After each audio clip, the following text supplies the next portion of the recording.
ఒక తమ్ముడు చెప్తున్నాడు విజయవాడలో, పేర్లు నేను వివరాలు చెప్పలేను. నేను ఎప్పుడైనా విజయవాడ వెళ్తే అన్ని కార్యక్రమాలు చూస్తాడు. హోటల్ కానీ తీసుకొని వెళ్ళటం, తీసుకురావటం, అన్ని కార్యక్రమాలు ఒక సొంత కొడుకు కంటే ఎక్కువ చేస్తాడు. మన మందిరానికి వచ్చే యవన బిడ్డలు నన్ను ఎట్లా చూసుకుంటారో ఆ బిడ్డ అట్లా చూసుకుంటాడు. ఓ రోజు నేను విజయవాడ వెళ్తే ఏడుస్తున్నాడు.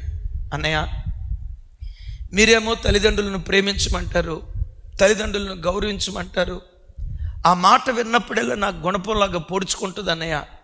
అలాగని మీరు చెప్పేది తప్పని కాదు, నా తల్లిని నేను ప్రేమించలేకపోతున్నా, ప్రేమించే మనసు నాకు రావట్లా. ఎందుకు రావట్లేదు తమ్ముడు? మా అమ్మ పలానా గవర్నమెంట్ ఆఫీస్లో ఉద్యోగం చేసేది. తను సంపాదించే డబ్బుల్లో చిల్లికి అవ్వ కూడా నాకు కానీ నా తమ్ముడు కానీ ఇచ్చేది కాదు, మొత్తం మా అక్కకి ఇచ్చేది, మొత్తం మా అక్కకి ఇస్తుంది. సరే ఆడపిల్ల కదా పానీలే అనుకున్నాను. దినాలు అట్లా గడుస్తున్నాయి. రిటైర్మెంట్ అయింది. 40 లక్షల రూపాయలు వచ్చాయి. ఆ 40 లక్షల రూపాయలు చిల్లిగవ్వతో సహా మొత్తం మా అక్కకే ఇచ్చారన్న. మా అమ్మ అనా పైసా కూడా మాకు ఇవ్వలేదన్నా. మేము పేద స్థితిలో ఉన్నామన్నా. మా అక్క మాకంటే మంచి స్థితిలో ఉందన్నా. నేను అడిగా, తమ్ముడు మీ అక్క యేసు ప్రభువుని నమ్ముకుందా?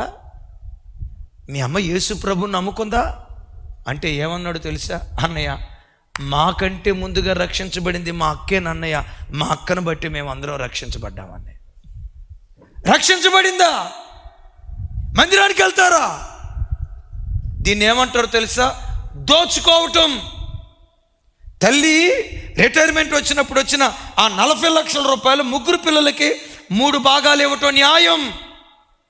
బైబిల్ ఇందాకేం చూసాము? అన్యాయస్తులు దేవుని రాజ్యమునకు వారసులు కారు. ఏడుస్తూ అంటాడన్నా, తల్లిదండ్రులను ప్రేమించనని మీరు చెప్తారన్నా, ప్రేమించాలి నేను కాదన్నా, కానీ ప్రేమించడానికి నాకు మనసు రావట్లేదు. మీరు నేను చనిపోయిన తర్వాత దోషిగా నిలవబడతానేమో. నా తల్లి నాకు అన్యాయం చేసిందన్న. తల్లి అన్యాయం చేస్తే చేసింది. మందిరానికి వెళ్ళి అక్క బుద్ధి ఏమైపోయింది? దొంగలు, దోచుకొని వారు దేవుని రాజ్యమునకు వారసులు కాలేరు. అట్ దట్ సేమ్ టైం లోబులు, పిసినారితనం కలిగిన వాళ్ళు కూడా దేవుని రాజ్యానికి వారసులు కాలేరు. క్రైస్తవుడు ఎప్పటికీ దొంగ కాకూడదు. నీ కష్టార్జితంతో నువ్వు బ్రతకాలి. నీది కానిదాన్ని ఆక్రమించుకోవటానికి పొరపాటున ప్రయత్నం చేయకూడదు.